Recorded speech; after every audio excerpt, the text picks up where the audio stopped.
district, our vision is really to take ownership of our children and to identify what are their interests, what are their areas of growth, and to work towards that. I'm proud to say that in the first year that I was able to be here as superintendent, I know we've made a lot of progress in those areas, and we'll continue to do so. So the mission that the district has set forth, and these are Board of Education focused, is that the students really become well-rounded students. And as you can see in the vision and mission statement, those are things that we're always striving towards. It's always work in progress. And so you'll see our themes this year that I'll talk a little bit more about are all geared towards continually moving towards these areas of focus. So with that, our focus for this year, and not a focus that we didn't have last year, but really is a hyper-focus for us, is every student every day. And I'll explain what that looks like in a couple more slides. Continuous improvement, and that is something we do. We don't change for the sake of change, we change to improve. And last but not least, relationships matter. Research shows that relationships, students connecting with their teachers, teachers connecting with fellow teachers, teachers connecting with parents, the stronger those relationships are, the more achievement we can have in our school districts, the more well-rounded and balanced our students can be. And we have a lot of people that are a part of our educational institution, from coaches to instructional aides to food service workers. They are all part of that. They all need to make sure that we're working hard to connect with our students day in and day out. So you'll see a little bit of that again in a future slide.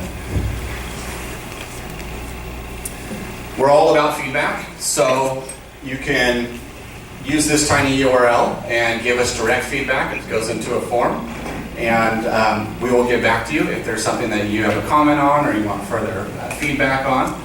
There's also some note cards and some pencils kind of floating around at your different tables. Feel free if you have a question or something that maybe you don't want to ask in the entire group, because some people are a little shy, that's okay. Please hand it to one of us at the end with your contact info, and we will get back to you. We really want to have an open dialogue, and as my assistant will tell you, my door is usually always open when sometimes, she says, we got work to do, get going. But we really do want that feedback. It helps us grow, it helps us identify areas that we can do better, and I appreciate people just pulling me aside on the sidewalk and letting me know how things are going for their students and for our school district. So thank you in advance for all of the feedback. And again, if there's any questions that you may have, hopefully at the very end we'll have some time. So with that, we'll keep moving forward. Really proud of some things we did this last year. Our schools actually, these folks over here were the main reason we have these accomplishments and the work that they do. We had 2 of our schools were identified as Educational Research Partnership Campaign for Business and Education Excellence Honor Roll. So proud of the top of the world and Laguna Beach High School. We did have a teacher get a $5,000 grant from Cox Communication, Michelle Martinez, and some students may have been taking part in that forensics unit where they went down to the Ocean Institute and basically threw a bunch of skeleton pieces out on the beach and donned their forensics gear and went in and actually did a crime scene. It was a pretty amazing thing for our students, and again, that's what happens in our schools day in and day out. It's a very special place for our students.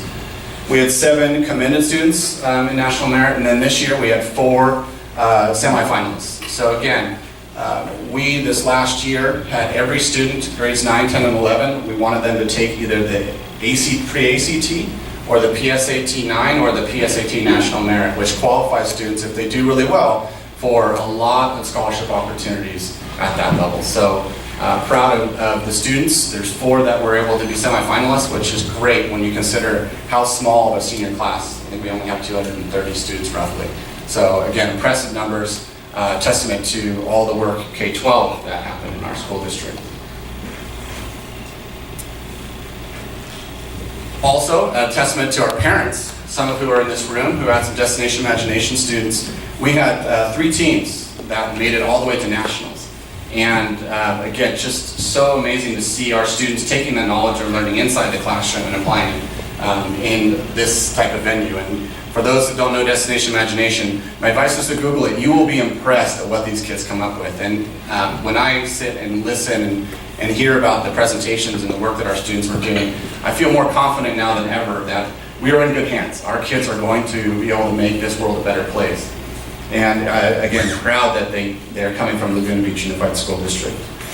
We did implement this school year full-day kindergarten, which was something the Board of Education agreed to do, realizing that we, in a shortened day, some of our students miss some of those structured play opportunities, those things that we really want our students to have, and not just that we have more curriculum to cover, but we also, there's so much learning that happens when students are able to spend time in a structured play environment and not be condensed down into trying to get all the curriculum and instruction done in a really short period of time. We did some work with Schneider Electric. If you've been to back to school night, you may notice you can actually see better in some of the rooms. The lighting is all LED, high efficiency with savings that go along with that. So that was a very large project that the Board of Education agreed to take on. A multi-million-dollar investment, but as you can see, the return on investment goes right back into our students, into our budget. And last but definitely not least, our high school was awarded a gold ribbon, and they highlighted their work around chemistry and their blended chemistry program. And so that is a rigorous visit. You get members from the County Office of Education and state that come down and verify the practice that you're doing.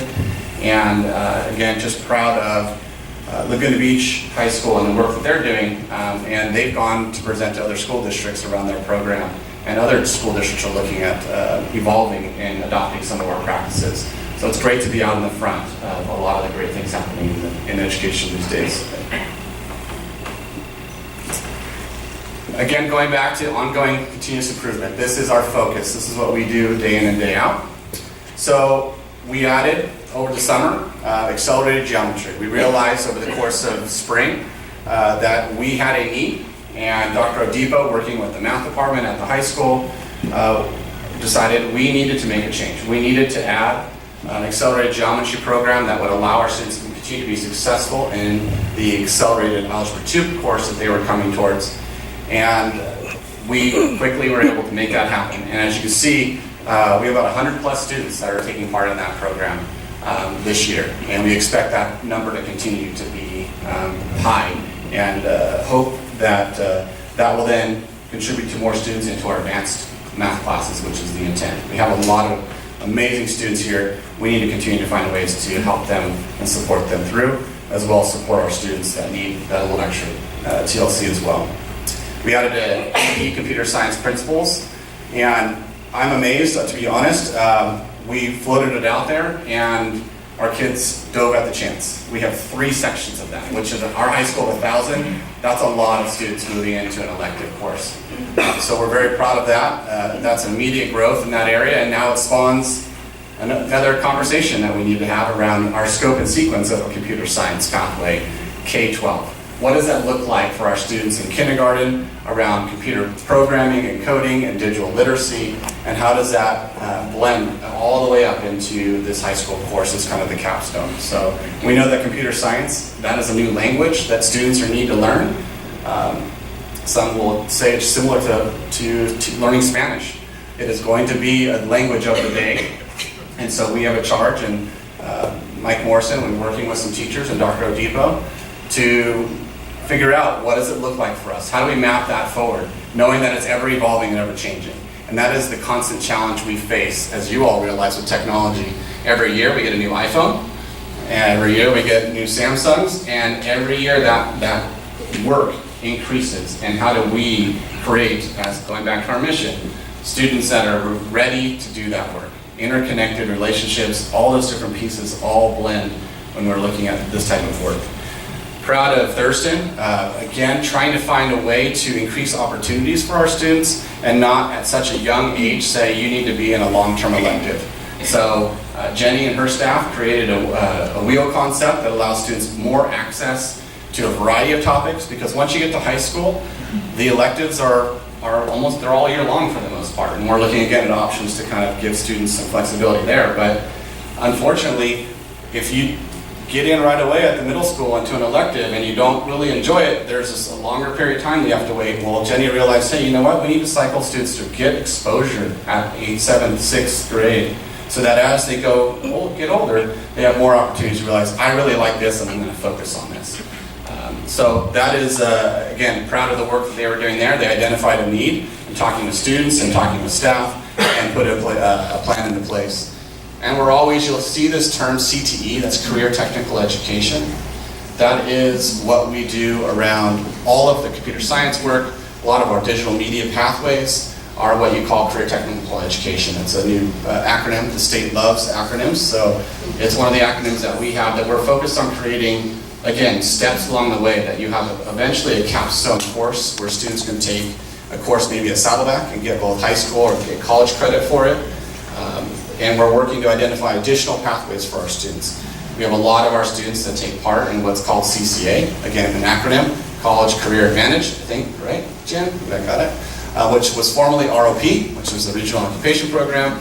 And really the intent of those programs is to help our students realize that ROP is not just a technical trade school type program. We have health sciences, we have marine sciences, we have hotel work that Dr. Alleman started at Dana Hills when he was there, that coordinated directly with the hotel down the street. And so those are opportunities that we have access to, and we are trying to continue to expose our students to that.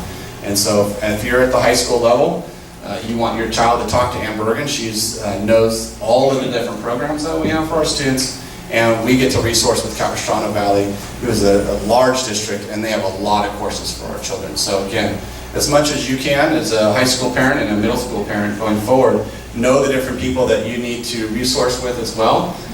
They will help you through this process. We did again mention full day kinder at El Moro and Top of the World. Again, appreciate my principals taking that on and helping to support our kinder teachers and Dr. Odipo. It's been a great change. The kids are a little tired, but hey, that's not a bad thing for if you're a kindergartner. But they're getting through, and they really, I think what I see when I walk into those classrooms, especially in the beginning in the morning, they're just a bundle of energy, and they are able to throughout the day, get them outside, get them playing, but also bring along that curriculum and that instruction. And we all know that the standards have increased and expectations have increased over time for us. So we want to balance that and not just be so academically focused in kindergarten that students are feeling like they don't have time to do what kids should do, which is interact and play and learn those motor skills that we really want to make sure they have. And then many of you, parent volunteers, have realized we've redone our volunteer process, bringing it in alignment with the requirements that we need to do, and I appreciate the PTA and all of their work, and hand in hand with our Human Resources Department and our school sites. And we're rolling out what's called Raptor, which is a sign-in process so that you just swipe your an ID and you get a badge. You don't have to do that the one time, and then you just come back in and you'll have a name badge that you print out. And that again is for us, it's just safety and security, and making sure that your students are safe, making sure we know who's on campus in case of an emergency. As we have seen just most recently in Mexico with the earthquake, we as living in California, we never know when something could happen, and it's really important for us to know who's on campus so that if we're out there looking, we know who might be there, and we don't want anything bad to happen where we can't find people. So I know sometimes it can be a cumbersome thing if you walk on campus and forget. We understand that, but again, it's just a way for us to keep everybody safe who's coming onto our campuses. So again, those are the areas that, just a few of the highlights of continuous improvement. Obviously, we're always working to continue, and my principals can attest to that, we push pretty hard. The term every student, every day. Really, we need our students in school to teach them, and they need to be in attendance. We need to see them. So we're looking at ways to increase our communication with families around attendance, what we need to do to get your child in those seats so that they can learn. We're looking at our independent study processes. We know we have families that do travel, have opportunities to travel, so how do we blend and meet those needs while at the same time knowing that we can't replicate what happens in the classroom if people are traveling? How do we try to recoup that attendance at the state level, because the state pretty much says that's not an excused absence. So we want to make sure that we're doing that. So we're working through that. We don't have anything yet set in stone, but staff have been working on that, and we'll continue to work on that process over the next couple of months. Strengths Quest is something that you'll hear, especially at Thurston. They've been what we call teaching from strengths. If anybody has taken the Strengths Finders before, it's a way by which you identify your strengths. And a lot of times our students realize their deficiencies. For example, I've had a student come home and say, I'm not very good at math. Well, they look at it from a deficit model. And Strengths Finder is more about what are your strengths, what are your innate abilities that exist within you, and how do you hone those? And so, really proud of the work that's going on at Thurston. I know that both the elementary schools are looking at doing some work with their staff around that topic, because it is a great way for people to know, what am I really good at? And it's not skill-based, it's just innate in you. So we've been doing it with our administrative team, our leadership team over the last year and a half. And I think they can attest to how it makes them better understand themselves and how they interact with their staff and how they interact with others around what strengths they bring. You know, human nature is we always look at our deficits and try to make them better, but what people will tell you is it's actually better if you sharpen the saw and you go after those things that are your strengths. And last but certainly not least is our social emotional learning implementation. We're working to early identify students. You'll hear a little more about this from Dr. Keller in a few minutes, and really making it about what we do daily. So again, every student, every day, you'll hear from my staff, you'll hear from my principals on a regular basis.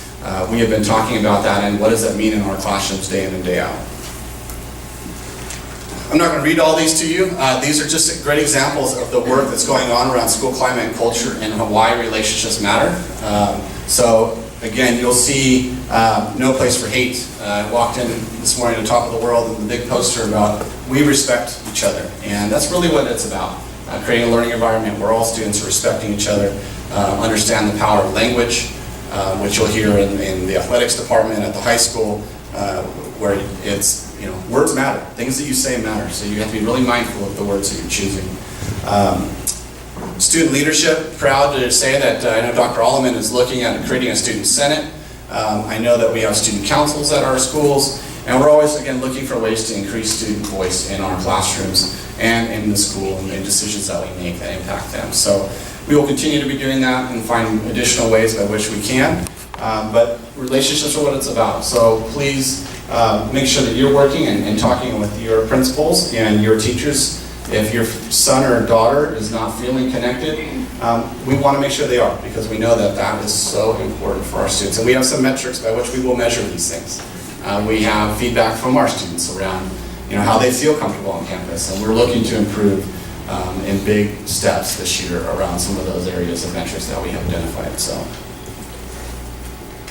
I apologize for talking so fast, but we have a lot of things to go through. So AP data, again, continuous improvement. As you can see over time, we have an increased passage rate, while at the same time have increased the number of students taking tests.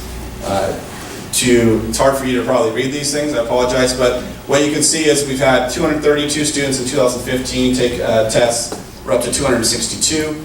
The number of tests is 100 tests more over this time period of students taking tests. And we will also see another big jump now with the AP Computer Science added, that we will have another big group of students that will be taking AP tests. So again, that's one metric that we look at. It's not the end-all be-all, but this is an area that I know the high school has been focused on over the last couple of years.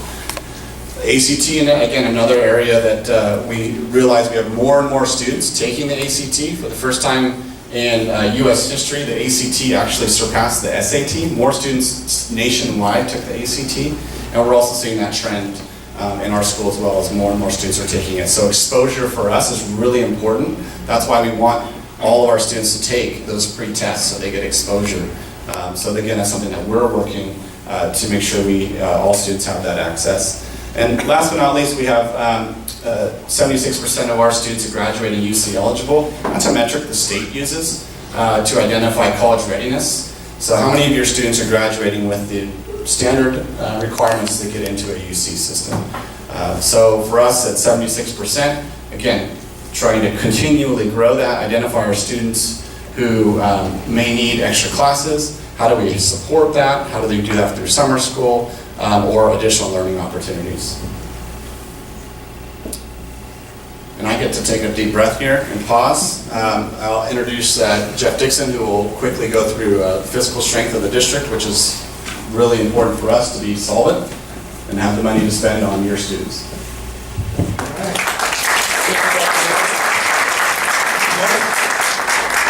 So we're all about efficiency in business services, so I took my 20 slides in 15 minutes, and it's all right here, one slide in about 30 seconds. So we are very fiscally strong, and it is what allows us to do a lot of amazing things for our students. And as you can see up here, I won't read all of it, but we spend about $18,000 per student, which is well above the state average. In fact, it's one of the top 10 of the state, how much is spent per pupil. So we're able to do a lot of the amazing things that you're going to see here today because of our fiscal strength, and that's an area of focus for us in business services, is we want to continue to build upon that.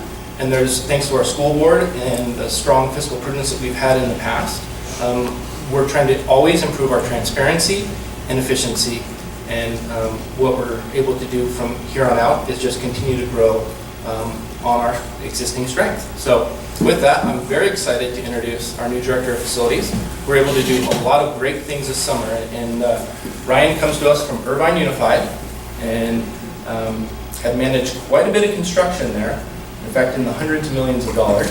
So coming to Laguna Beach was a little bit, I would say, a new challenge for him as we deal with some of the higher standards and some of the maintenance aspects of what we're doing as a district. So with that, Ryan.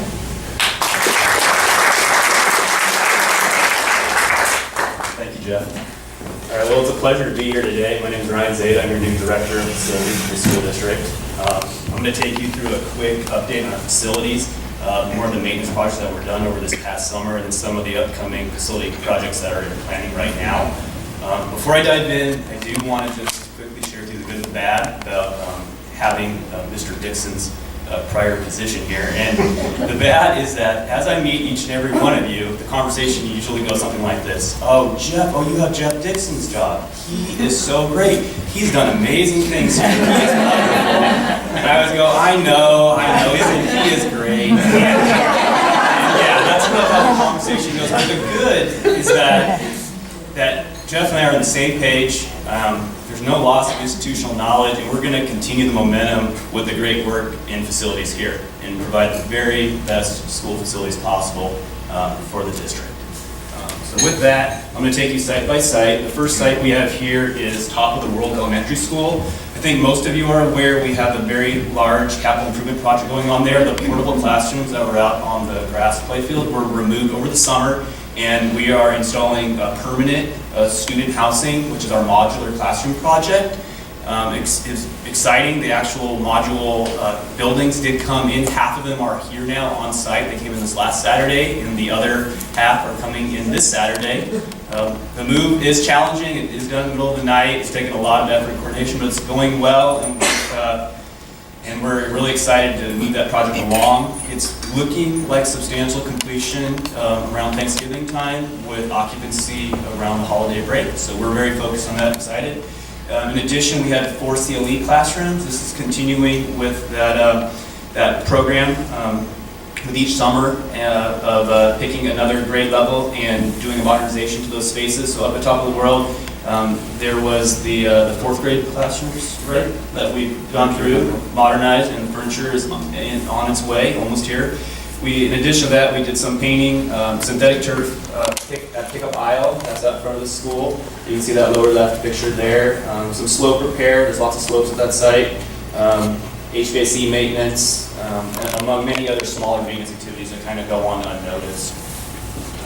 Pickup Island, for those, that's like the kids' favorite thing I'm just hearing is there's grass there which we can sit on because it used to be just dirt. So if you have a student Top of the World, you'll probably hear that is probably their favorite thing we've done is Pickup Island grass. Okay, taking you over to El Moro, we did a good amount of facility projects out there. There was a capital improvement project, which is our roofing replacements, which is ongoing, and it's really important to address those per our facilities plan each summer. There was covered walkways and rain gutter replacements there at El Moro, which I think will be a significant impact to that site. In addition, there was asphalt slurry and restriping of the fire road and the whole playground area. You can see the United States map down in the bottom middle there. We also replaced the sewer pump placement. Now, that's something new for me too, coming from Irvine, is sewer pumps. This is a lot of topography, and there are sewer pumps, and it's very, very important that those are maintained correctly and also replaced when they're getting towards the end of their life, and that was the case out at El Moro, and so that did happen over the summer. It was a larger project for us, and that's the top right photo you see there. We also did some door replacements, and there were the 4 CLE classrooms at that site too. Okay. I think we're going to go over to the Thurston next. It is. So up at Thurston Middle School, capital improvement project, we had our roofing replacements. 2 of the buildings up there had the roofs removed and replaced in like kind with new asphalt shingles.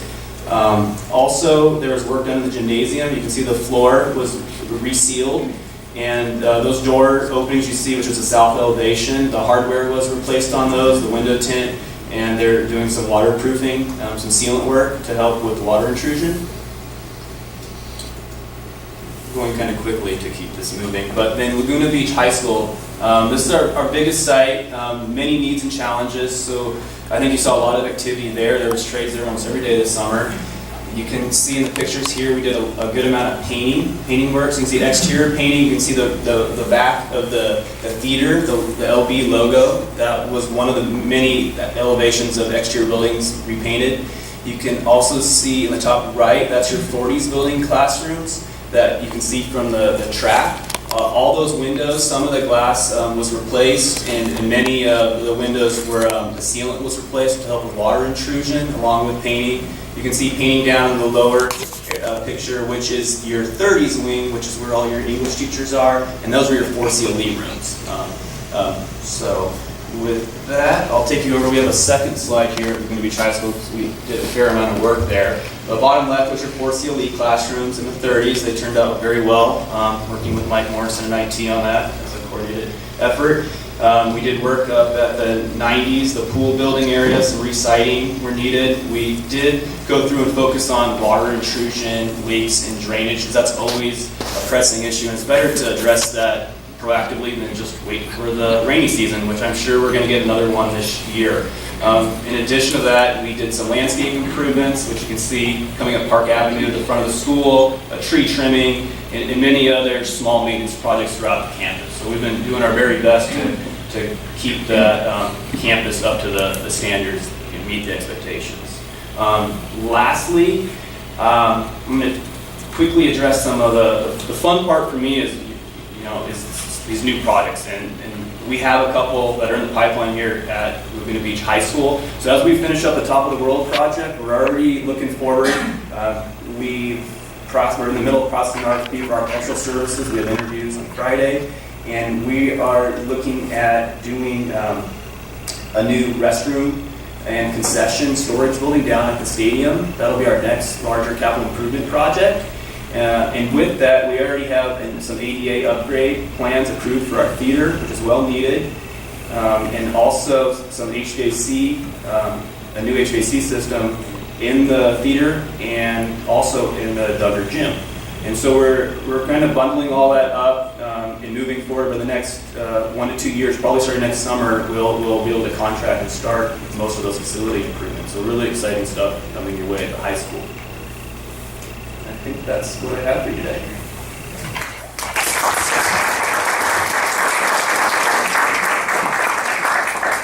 Hi, good morning. My name is Alicia Odivo, and I'm out of instructional services. So I want to take you through some of the big shifts out of instruction.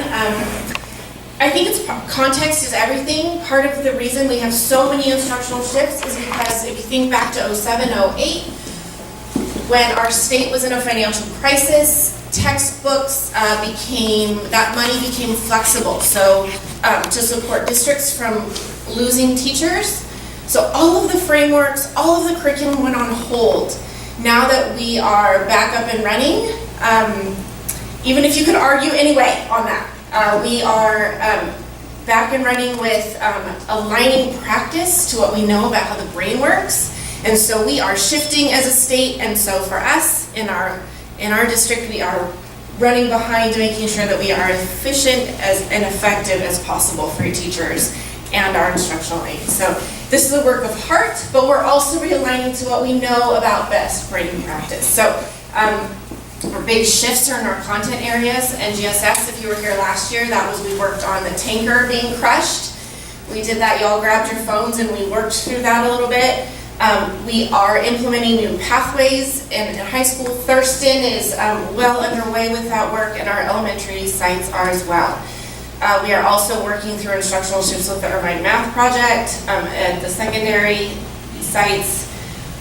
Inquiry is a big area for us because it does go through many of those framework shifts. So I'll take you through just a piece of that today.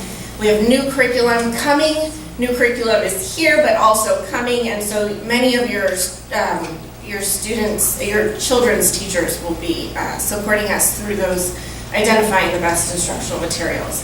In addition to that, so we've talked about our brain, but your students' hearts, we want to be sure that we're growing good students. So that is a part of our process out of instructional services as well, to make sure we are not just saying the whole child, but we mean what we say and our behavior aligns behind that. Thank you. So I wanted to show you a little video. It's just a minute if you would be willing to watch our first day back for professional development.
Professional development days back. Our teachers getting ready for your students.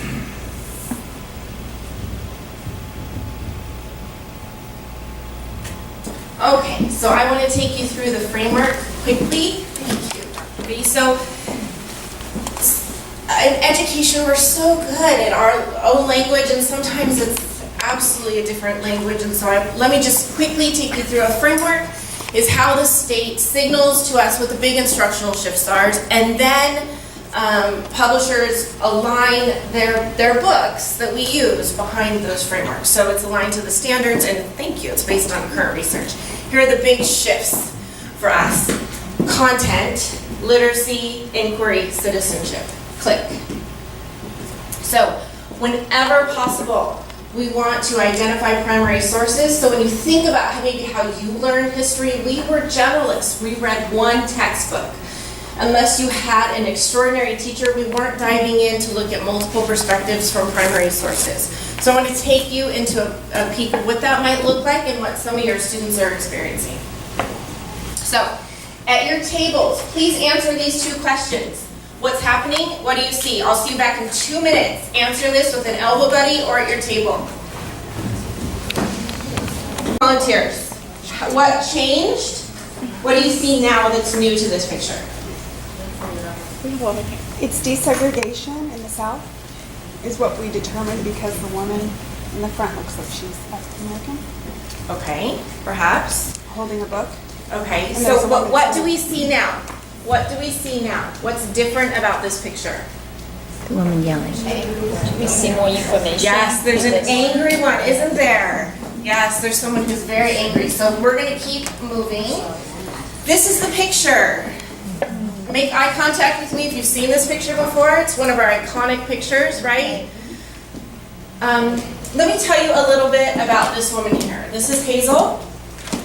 Some information about Hazel. Before moving to Little Rock, that may tell you a little bit what city we're in. Hazel and her family did not have indoor plumbing. They moved to Little Rock to move into the suburbs. They were very proud. Hazel's mom married Hazel's dad when she was 14. He was 28. He was unemployed, he was drunk, he beat his wife and his children. So the mom went to work in a factory in Little Rock, so that's how they had the money to move. Hazel was walking behind Elizabeth Eckert here. This is September 4th, 1958. What happened on that day? Yes. 9 students went to Central High School. Yes, absolutely. You know the Little Rock Nine. Yes, so you can keep moving us along. So my question to you is, what was going on in the country when this picture was taken? You're absolutely right. This picture was taken on September 4th. That's the day that Governor Fabius ordered racial desegregation. This is Elizabeth trying to enter the school on her first day of school. You can see the guards. What you don't know about this picture is that they were chanting 2468, we don't want to integrate, and what Hazel was saying is go back to Africa.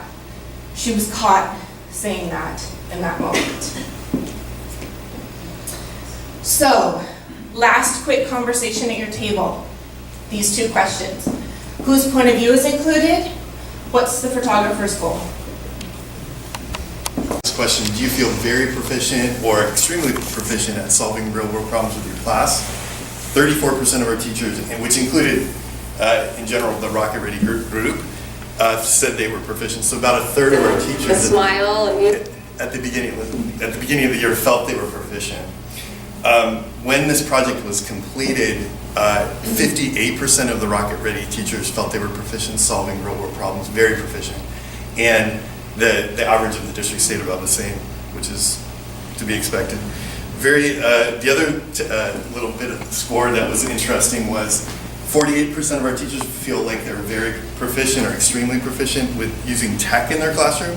And after this project, 80% of these teachers felt very proficient or extremely proficient using tech. So very different results after the project than before.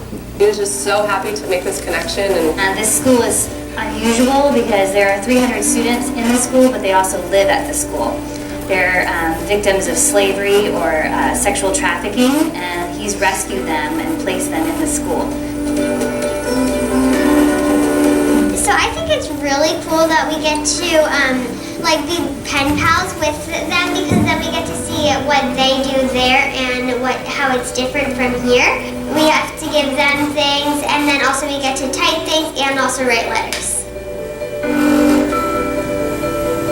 During the soccer game, I ran out of water, and it really made me think of this project, because the group of kids in Ghana might not always have fresh and clean water.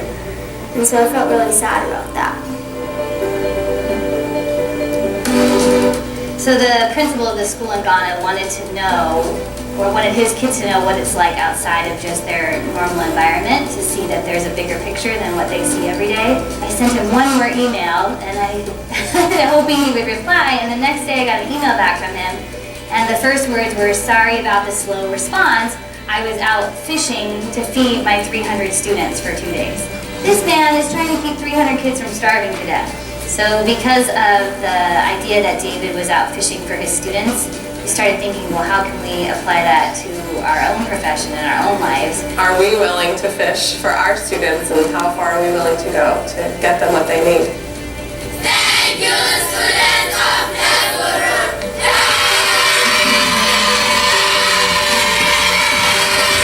Awesome. So with that project, one of the things that afforded the opportunity for us to do is have a real world problem solving with gratitude. Like, how do we increase gratitude in our classroom?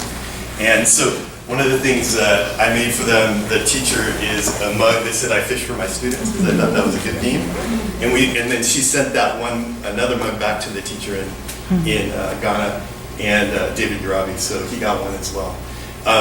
And then one thing that was interesting about this teacher is they did get bonuses if they worked with other districts outside of the country, so that was part of the program. And this teacher earned that bonus, obviously, because she works with this district.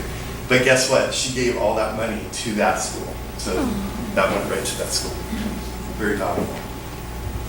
This was a letter from a parent to the classroom after that project was over. I'm gonna have Alicia read it because I've already.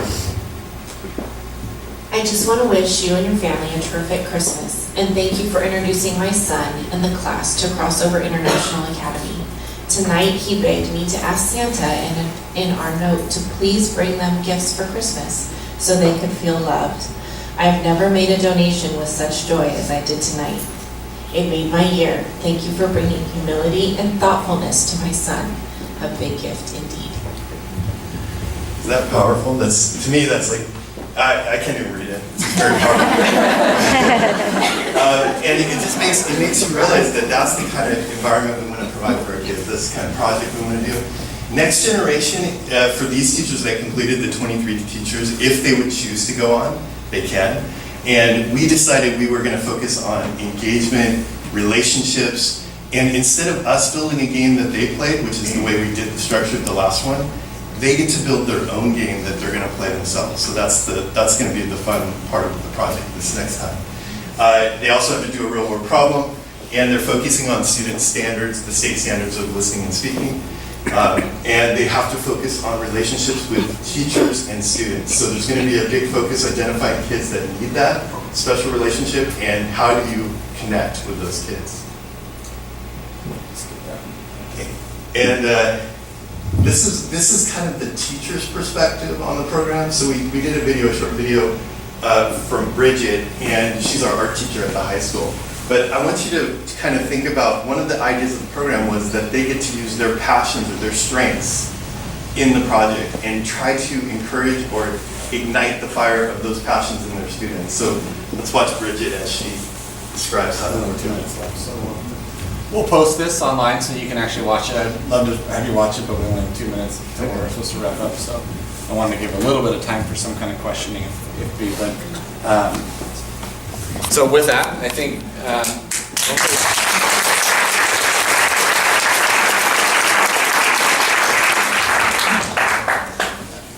hoping that for those who are able to attend, you get a sense of all the work that goes on. And this is just a glimpse in what we do every day, the areas of focus both at the school sites and our classrooms with our teachers. The work that our school board has allowed us to do, giving us that authority to move forward and continue to do great things for your students and our students. So with that, if there's any general questions, we have a few minutes. I'd be happy to try to take those. If they're more specific or individual, I'll stay back and some of my staff can stay back and answer those. But any general questions, comments, things that